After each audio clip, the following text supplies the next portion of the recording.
আজকে 2025-26-এর যে রাজ্য স্বাস্থ্য বাজেট, সেই বাজেট দেখার পরে একটা কথাই মনে হচ্ছে যে যা বলা হলো বাজেটে তা কিন্তু বাস্তবের থেকে অনেক দূরে। এটা কিন্তু অভিপ্রেত নয়।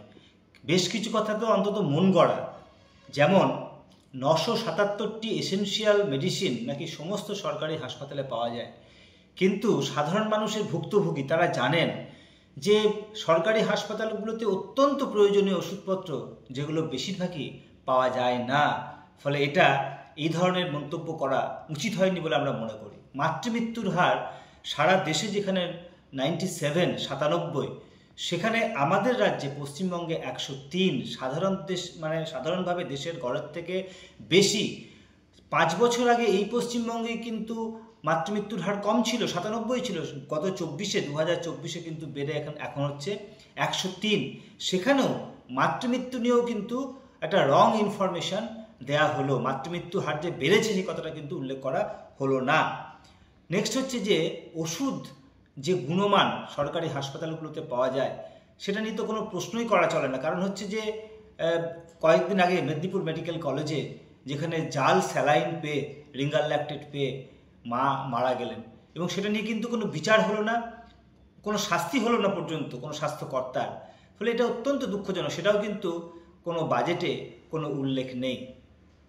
ন্যায্য মূল্যের ওষুধ নিয়ে ওষুধের দোকান নিয়ে অনেক কথা লেখা আছে এখানে। ন্যায্য মূল্যের ওষুধের দোকানে যে ওষুধ পাওয়া যায় সেই ওষুধের মান অত্যন্ত খারাপ। চিকিৎসকরা এটা খুব ভালোভাবে জানেন। সাধারণ মানুষও ভুক্তভোগী। বেশিরভাগ সময় এই ওষুধগুলোতে কাজ হয় না।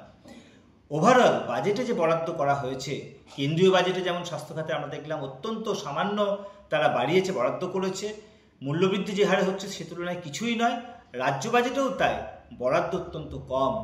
তাই এক কথায় এই বাজেট সাধারণ মানুষের স্বাস্থ্যের সুরক্ষা দিতে পারবে না। সাধারণ মানুষের স্বাস্থ্য নিয়ে যে পশ্চিমবঙ্গের রাজ্যের স্বাস্থ্য দপ্তর বা সরকার বদার করে না, কনসার্ন নয়, এই স্বাস্থ্য বাজেট কিন্তু তারই একটা প্রতিফলন। তাই মেডিকেল সার্ভিস সেন্টার এই ধরনের বাজেটের, জনবিরোধী বাজেটের, স্বাস্থ্য বাজেটের তীব্র নিন্দা করছে এবং জনস্বাস্থ্য আন্দোলন গড়ে তোলবার জন্য সর্বস্তরে আহ্বান জানাচ্ছে।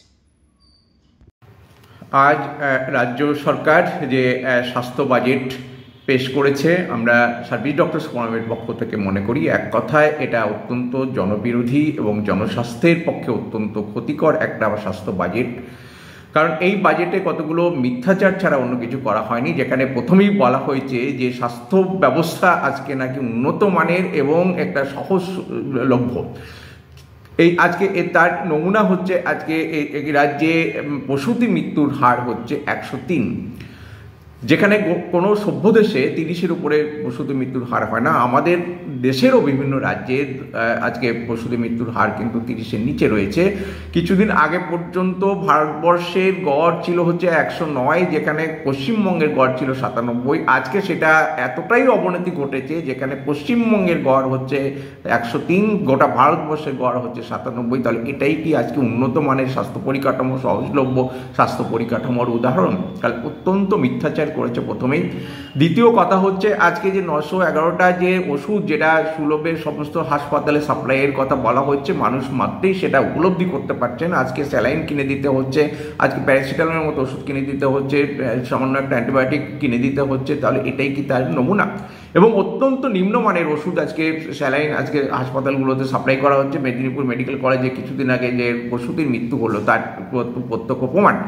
এবং আজকে বলা হচ্ছে ফেয়ার প্রাইস শপের উপরে গুরুত্ব দেওয়া হচ্ছে, এবং ফেয়ার প্রাইস শপের ওষুধের গুণমান সম্পর্কে চিকিৎসক, রোগীর বাড়ির লোকজন সকলেই আজকে জানেন যে কতটা নিম্নমানের ওষুধ সেখানে আজকে সরবরাহ করা হয়। এবং এটা মনে করি যে আজকে পিপিপি নীতির মাধ্যমে সরকারের টাকা আজকে প্রাইভেট কোম্পানির হাতে, ব্যবসায়ীদের হাতে চালান করে দেওয়ার একটা পদ্ধতি, সেটার উপরই আজকে কিছু কিছু জোর দেওয়া হয়েছে। আমরা সর্বোপরি লক্ষ্য করছি যে এই বাজেটে যে পরিমাণে অর্থ বরাদ্দ করার দরকার ছিল, যেটা রেকমেন্ডেড রয়েছে, অন্তত 15% রাজ্য বাজেটের 15% স্বাস্থ্য খাতে ব্যয় করার কথা, যেটা মাত্র করা হয়েছে সেই 6.9%। এই অর্থেও আছে কেন্দ্রীয় সরকার যেভাবে বাজেট বরাদ্দ কমিয়েছে, রাজ্য সরকারের বাজেট বরাদ্দ অত্যন্ত নগণ্য স্বাস্থ্যক্ষেত্রে। এটা দিয়ে বোঝা যায় যে আজকে স্বাস্থ্যের প্রতি তাদের দৃষ্টিভঙ্গি কী। ফলে আমরা সার্ভিস ডক্টরস ফোরামের পক্ষ থেকে মনে করি এটা অত্যন্ত জনবিরোধী একটা বাজেট, জনস্বাস্থ্যের পক্ষে অত্যন্ত ক্ষতিকর।